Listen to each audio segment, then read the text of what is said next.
And right now, and this is a neat battle to watch, Brian, right now, is coming down into turn one. It is the McLaren of Ramirez, and then there's an e92 BMW just a little bit behind. Right now, about 2 seconds, about 6 car lengths. They're coming out of turn 3 now. You can see with the headlights on. That is Eric Polipchuk, currently running second. Actually, well, that's, yep, there is the Mustang of Polipchuk, currently running second in GTX. Now, that wasn't a very tight battle yesterday. I think the margin of victory for Ramirez was over 30 seconds. So Polipchuk trying to make it quite a bit closer here today. All right, with 10 laps to go, Rulo, Evan, and Koenig, your top 3 in GT1. Bender, Odrick, and Carlson, your top 3 in GT2. Bowden, Beck, and Salvatore, your top 3 in T1. Ramirez and, how do I say this? Eric Papilchik? Help me out here, Greg. Save me. Polipchuk. Polipchik, thank you very much. Your second place car in GTX. And T1, we've got, we already said T1. A sedan, here we go. That's the one I was missing. Kyle Gilbert, Matt Reagan, and Jonathan Anderson, your top 3 in A sedan.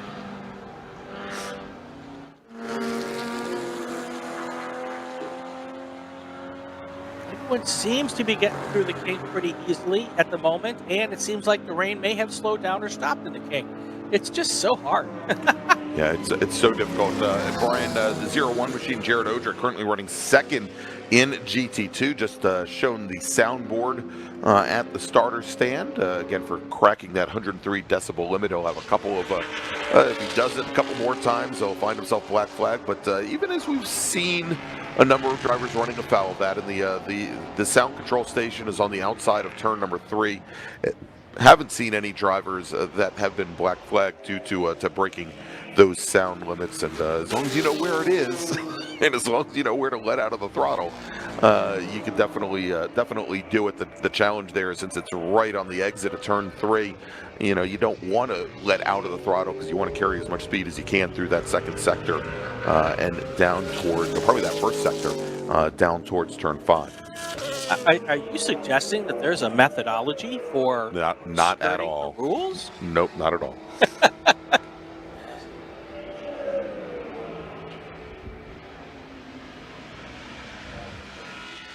All right, coming now, Brian, out of turn number 3, we've got 4 cars in a row. But we want to take a look at the third and fourth cars. This is the battle for third in T1 right now. Paolo Salvatore in his Ford Mustang, and then Ann Doherty in the GT4 Club Sport, where they have closed up together and starting to come down and actually side by side under braking into turn number 5 and start to head up the hill. And looks like both with some slower traffic there, as both Salvatore and Doherty have gotten around him. Salvatore, for the moment, has the measure of Doherty. And of course, there's still tons of racing left to go here with 9 laps left in this race. It is an eternity here at Road America. So,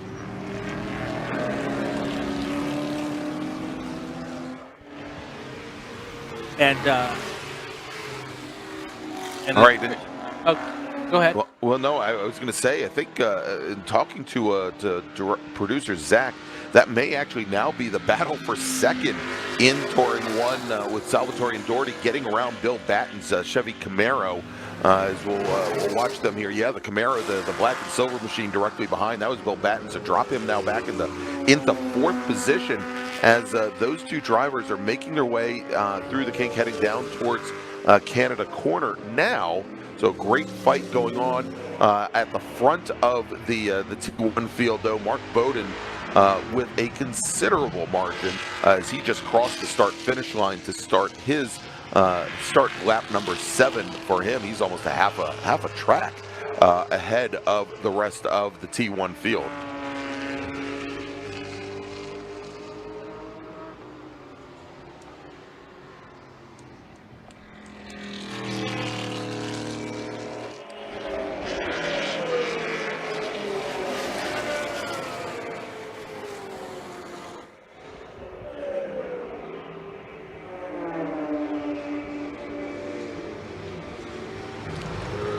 There comes your GT1 leaders here through turn 1. That was Dave Brullo and Cliff Eben in a pack of a bunch of other cars getting around some slower traffic here.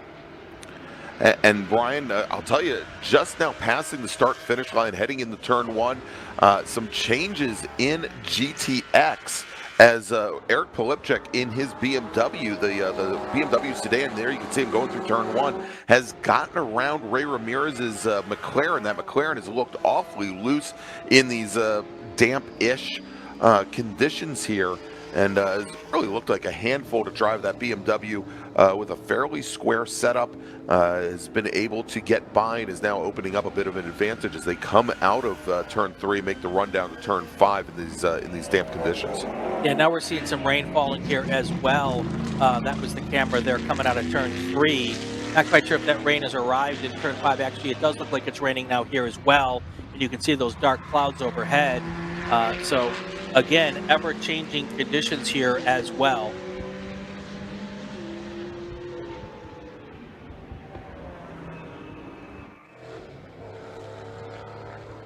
And then here it doesn't look like it's raining at all. It's just so like hard. I said, welcome to Spa. Exactly, exactly. So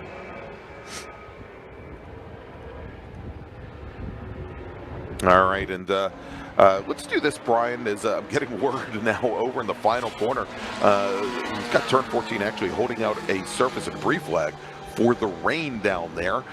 So it must be getting awfully bad. But as we are now quite a bit through this race and just about halfway through this 15-lap race, let's do this. Let's take a quick break. Thank some of our partners and sponsors, and we'll come back and take you all the way to the checkered flag. But first, let's make a call to the grid for our next group.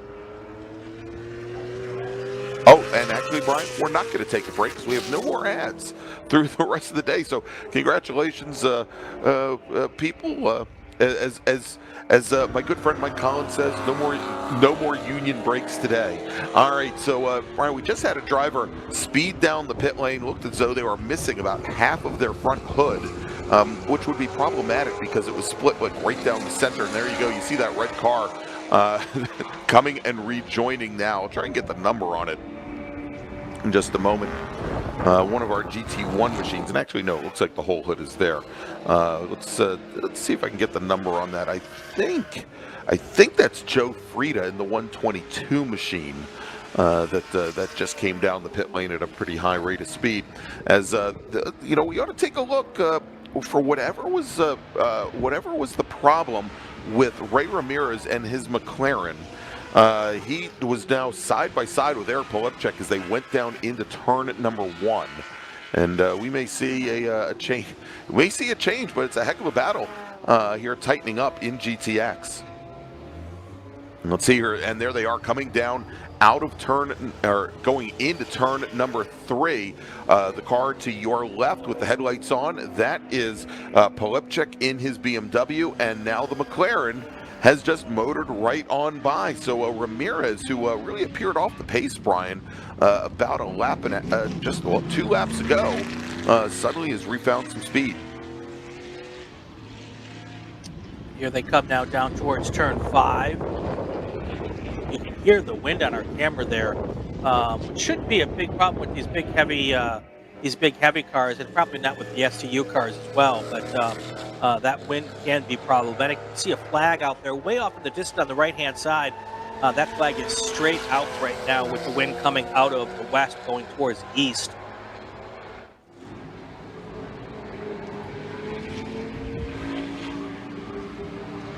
Yeah, and there's that battle with GTX, Brian.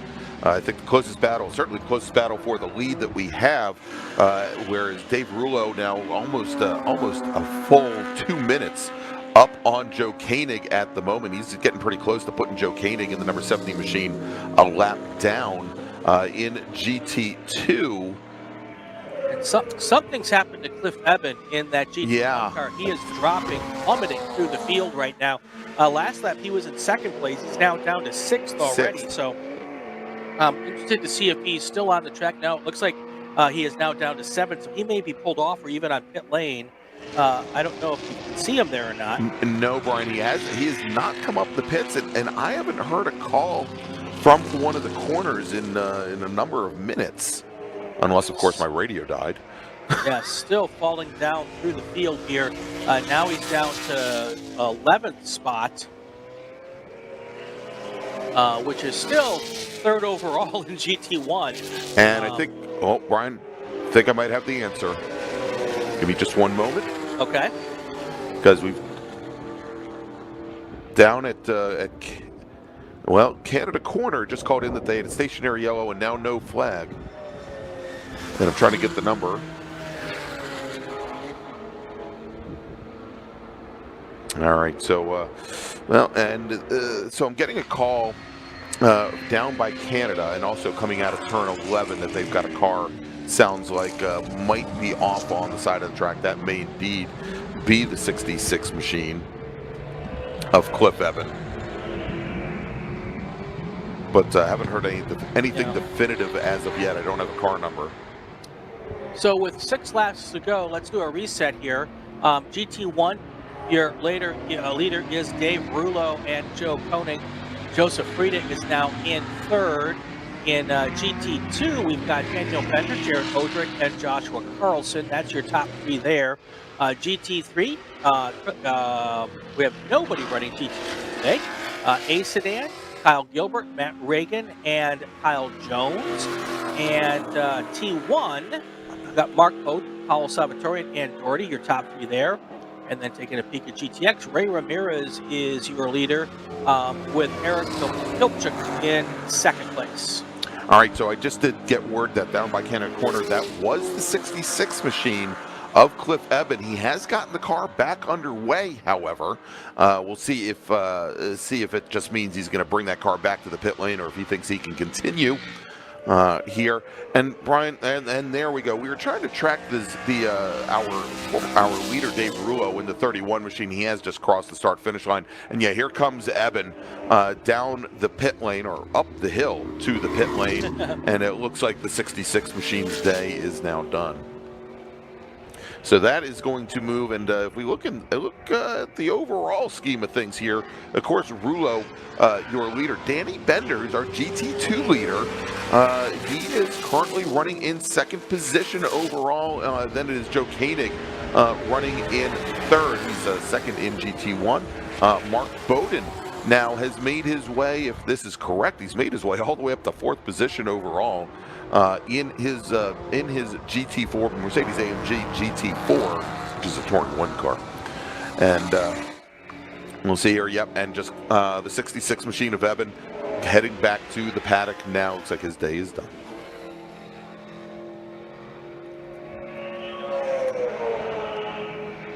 We still have one more race to go here. STL and STU might be a good time to make another call to the grid, Greg. All right, let's do that, Brian. Attention in the paddock, attention in the paddock. First call to the grid for race group number 9. STL and STU, please start heading to the grid. Race group 9, Super Touring Light and Super Touring Under drivers, please head to the grid. Your race is next.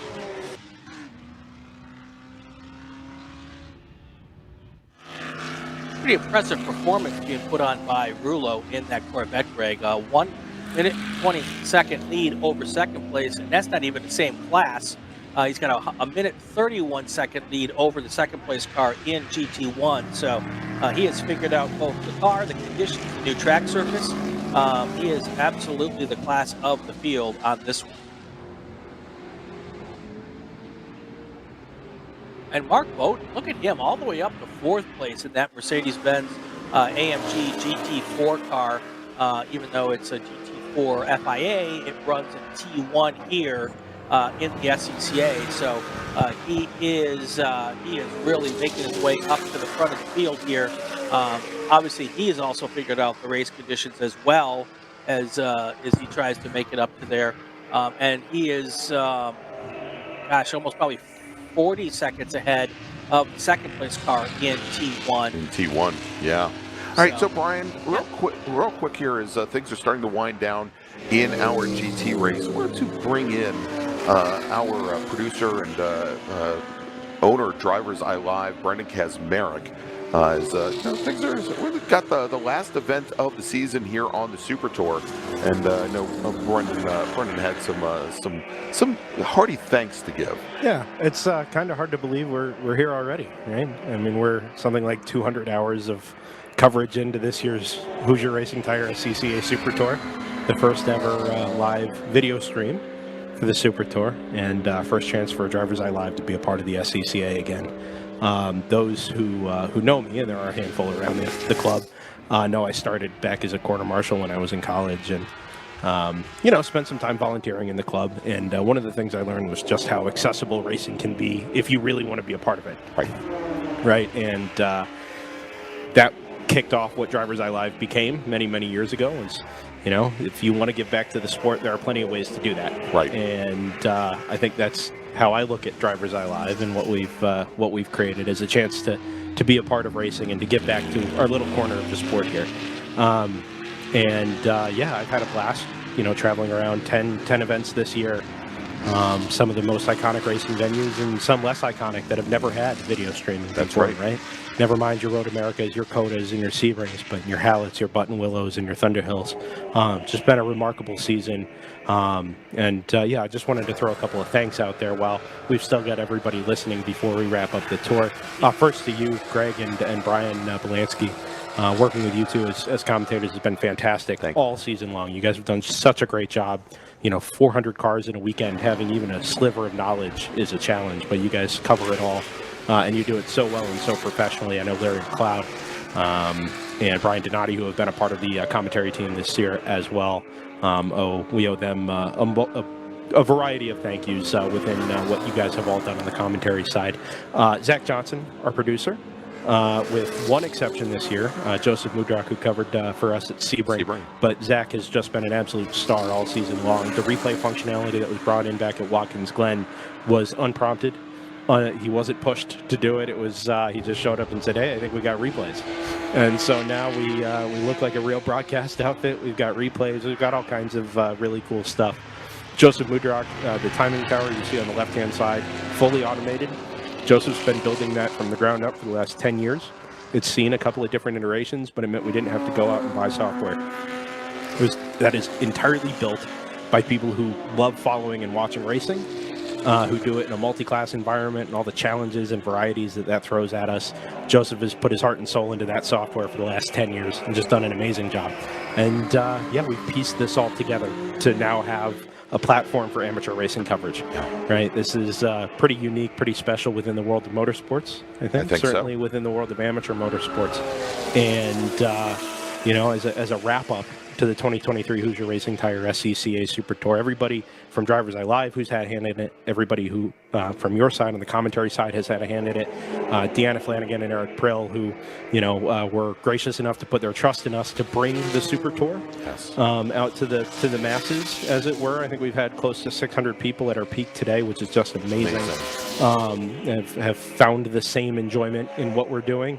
The Scots, of course, we see every weekend, take care of us. They've brought us donuts, carry our equipment around, deliver what we need delivered. It's just been an amazing year, and couldn't be more grateful to everybody who's had a hand in it. And lastly, to the fans, whether you're trackside here and you've been listening to Brian and Greg, or you're watching online, you've watched some of our 200 hours of coverage over the 2023 Hoosier Racing Tire SCCA Super Tour. Thank you to all of you for your positive words, your words of encouragement, and your input, your feedback. It's nice to know ways we can improve, and I hope that you've seen that over the balance of the season. So with a couple of laps to go here, my thank you to all of you again, and I'll let Brian and Greg bring you home for Group 8 and again for the last race of the Super Tour for 2023. Well, thank you, Brendan. And I don't want to speak for Brian, but I think I can in this case. As you said, working with you has been a completely professional relationship, and you've been absolutely wonderful and done anything and everything you could to make our job easier. And I know I'm incredibly appreciative. Yeah, thank you very much. It's a labor of love.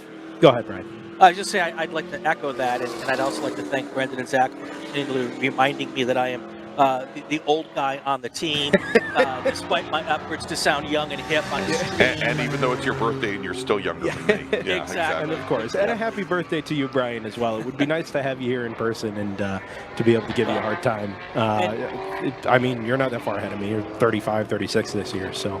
Well, well, and the last thing I'd like to make is, yes, we've had 200 hours of coverage here, but it's 200 hours of coverage that have actually been watched. Excuse me, that's trail mix.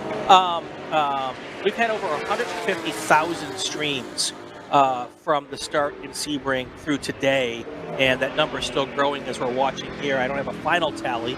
That means that all of you at home and at the track who are pressing the buttons, who are sending this out to their social medias, to your family and friends, obviously we're out here doing something that we love to do, but we're also happy that you're all enjoying it as much as you are.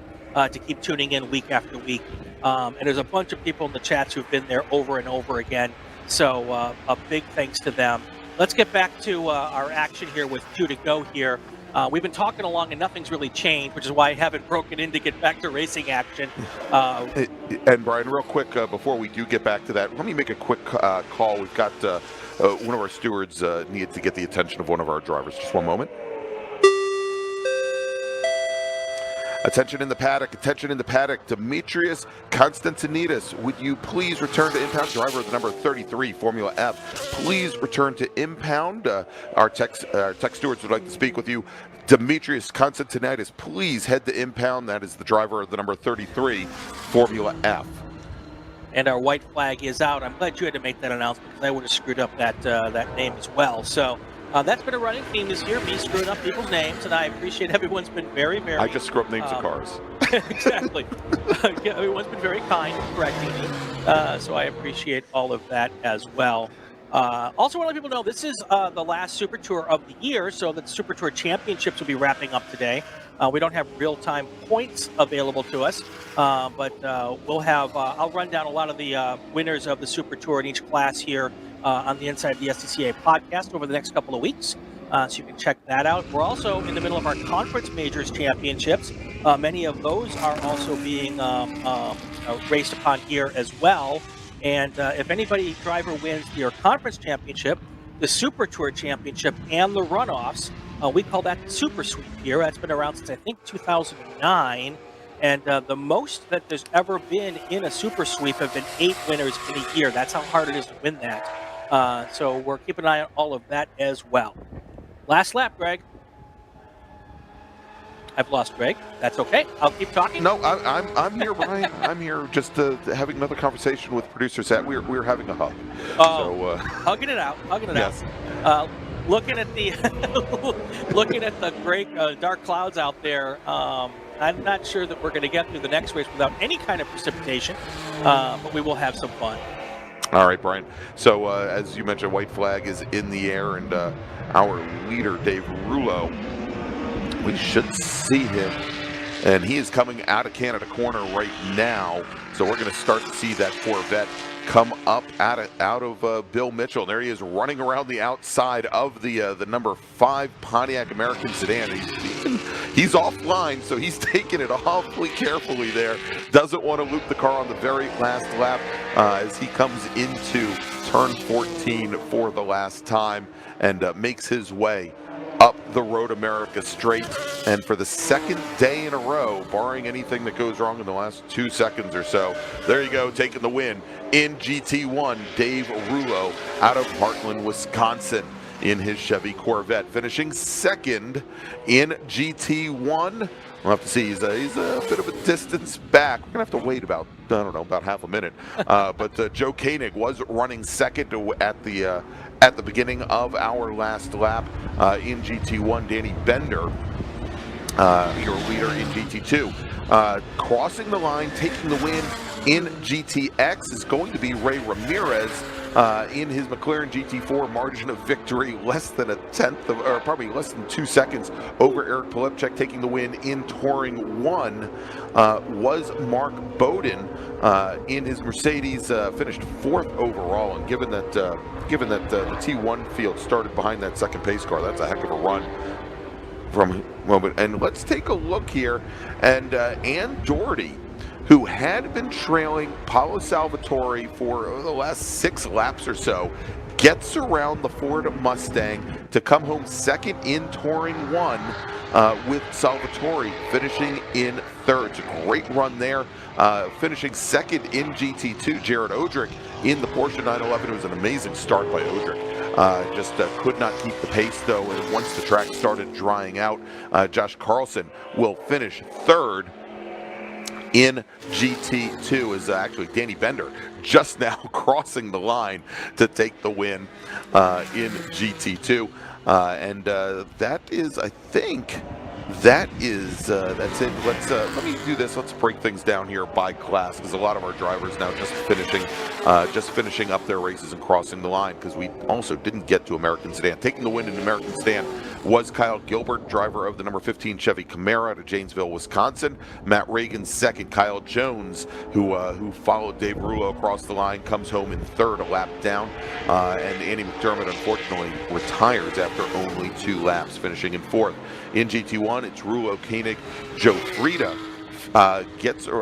comes home in third. Cliff Eben, who had that early off and retirement, rounds out the 4-car field. He finishes 7 laps down. In GT2, Danny Bender over Jared Odrick, with Josh Carlson in third, Patrick Utt fourth, Brian Garcia fifth.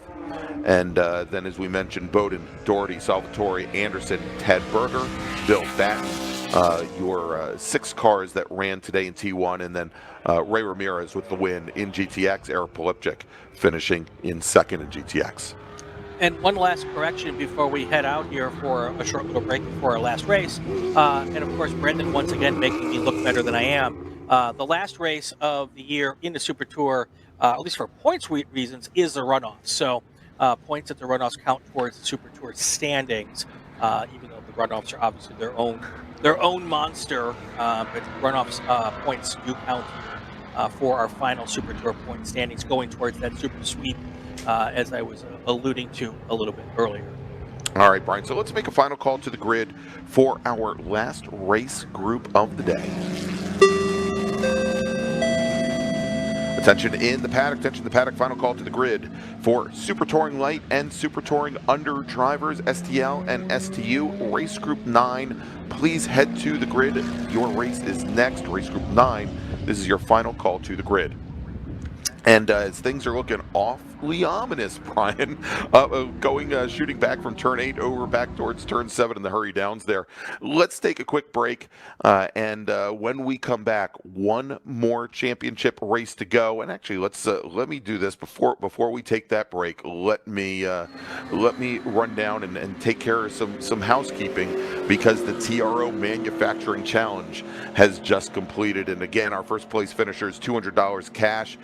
A certificate for 2 Hoosier tires, the checkered flag for the Chicago Region June Sprints, as well as a June Sprints hat. Second place finishers, $100 in cash, a certificate from Hoosier for a single tire, a June Sprints hat. Third place, $50 cash, and a Brakeometer $100 product certificate, as well as a June Sprints hat. And then let's not forget our 5th place finishers, $100. And if you finished in last, but not 5th place, $100. All right, so now let's take a quick break, and when we come back, one more race to go here from the National Park of Speed. It's Super Touring Light and Super Touring Under.